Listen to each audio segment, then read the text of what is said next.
بسم الله الرحمن الرحيم. ازيكم يا بنات، عاملين ايه؟ يا رب تكونوا بخير.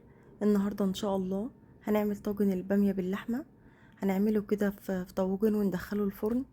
طبعا الباميه من احسن واحلى والذ الاكلات اللي ممكن تعملوها. يعني مهما طبخنا ومهما قعدنا نفكر نقول نطبخ ايه، لو في كيس باميه بتبقى احلى الاكلات. بجد هي العشق يعني الباميه دي. شوفوا الوصفه وجربوها وان شاء الله تعجبكم. هي بسيطة خالص، ما فيهاش اي حاجة، على طريقة امهاتنا وما فيهاش اي تغيير. اول حاجة هنبدأ نجهزها، هنولع اللحمة على اللحمة بتاعتنا نبدأ نسلقها. هحط الاول معلقة زبدة ومعلقة زيت، اشوح فيهم اللحمة. كمية اللحمة طبعا زي ما انتوا عايزين. هنحط اللحمة الاول كده مع الزيت والزبدة. مش هنقلبهم ولا نيجي ناحية اللحمة غير لما تاخد صدمة كده وتاخد لون من تحت. هحط عليهم التوابل بتاعتي. معايا ورق لورا وحبهان وخمس فصوص من المستكة.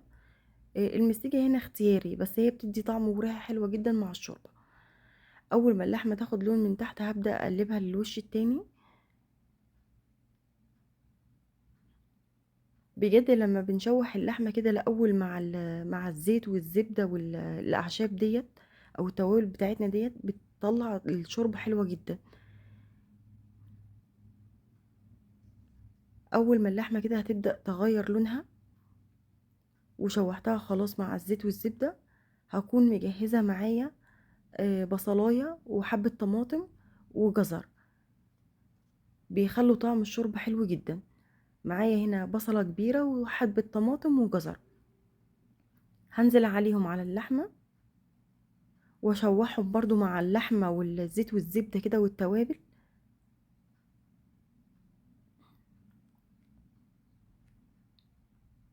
اول ما يسخنوا هكون مجهزة معايا مية سخنة. هنزل على اللحمة بالمية السخنة، يا دوبك المية تغطي اللحمة كده والخضار اللي احنا حطيناه مع اللحمة ده. مش هحط الملح والفلفل الاسود دلوقتي لانهم بيأخروا السوا شوية، الملح بيأخر السوا بتاع اللحمة. فانا هسيبها كده اهوت واخلي الملح والفلفل الاسود في الاخر.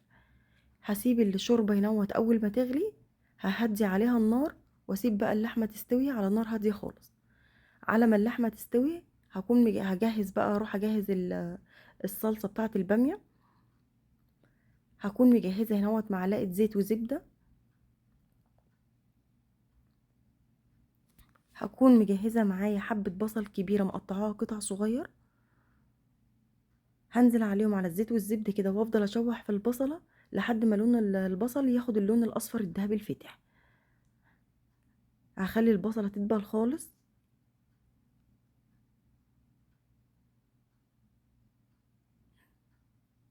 بدأت تصفر اهيت وتاخد اللون الاصفر. انا مش عايزة لون البصلة تغمق عشان ما تمررش، يعني ما تاخدش اللون البني الغامق. شايفين اللون ده كده؟ هكون بقى مجهزة معايا هنا 5 فصوص من الثوم.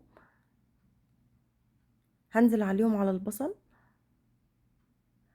هشوح بس التوم مع البصل، يدوب ريحة التوم تطلع، مش عايزة التوم يغير لونه عشان برضك ما يمررش مع الاكل. هكون مجهزة هنا معايا معلقة صلصة كبيرة. هشوحها مع البصل والثوم. انا بحب انزل بالصلصة الاول علشان المادة الحافظة اللي في الصلصة تطلع. هكون كمان مجهزة معايا 4 حبات من عصير الطماطم، هنزل بقى عليهم كده بالصلصة بعد ما شوحتها مع البصل والثوم.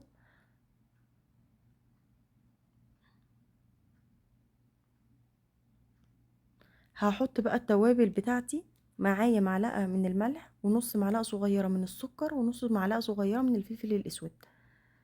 بنحط السكر مع الصلصة عشان تعادل الحموضة بتاعت الصلصة.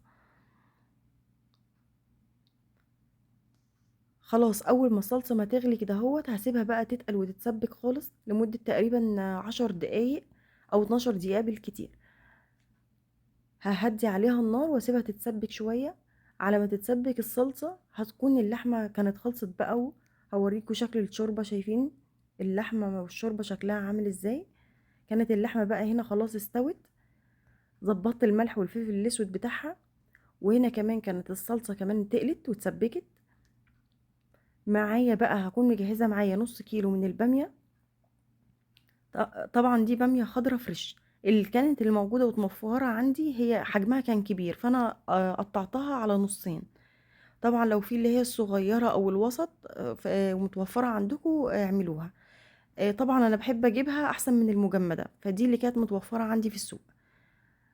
هشوحها كده مع الصلصة، وهجيب بقى شوية من شوربة اللحمة اللي احنا جهزناها. هنا الشوربة بقى هي اللي هتسوي البامية، يعني الصلصة انا بحب تكون متسبكة كده الاول وتقلها كده الاول. هننزل بقى عليها بالشوربة بتاعة اللحمة، هسيبها تغلي 10 دقايق. انا مش هسويها سوا كامل لان لسه هتكمل سواها في الفرن. يا دوبك اول ما تغلي هسيبها 10 دقايق من بعد غليانها، ههدي عليها النار واسيبها 10 دقايق.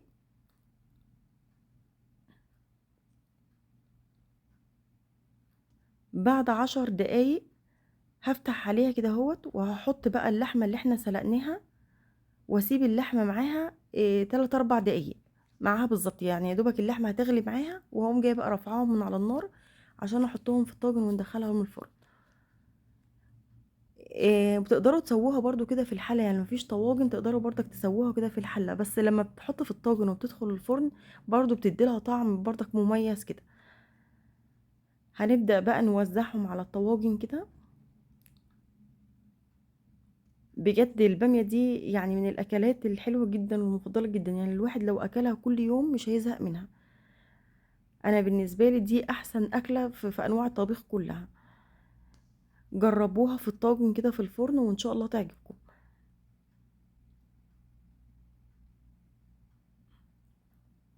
هنوزع الكمية كلها على الطاجنين، وبعدين هندخلها بقى الفرن لمدة مش أقل مثلا من 20 دقيقة. احنا مسويناش البامية سوا كامل.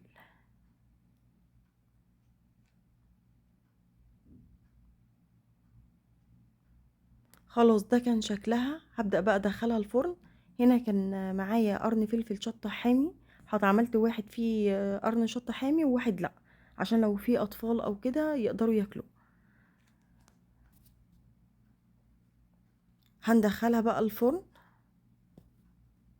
وتقعد في الفرن 20 دقيقة، وبعد 20 دقيقة أنا غطيتها فويل ودخلتها الفرن. بعد 20 دقيقة رفعت الفويل، وده كان شكلها وولعت الشبكة من فوق. يدوبك أخدت بس كده تحميرة من فوق وطلعتها على طول. وده كان شكلها بعد ما خرجت من الفرن. يا رب الوصفة تكون عجبتكم، وإن شاء الله أشوفكم في فيديو جديد. ولو عجبكم الفيديو اضغطوا لي لايك واشتراك وفعلوا زر الجرس، وبإذن الله أشوفكم في فيديو جديد.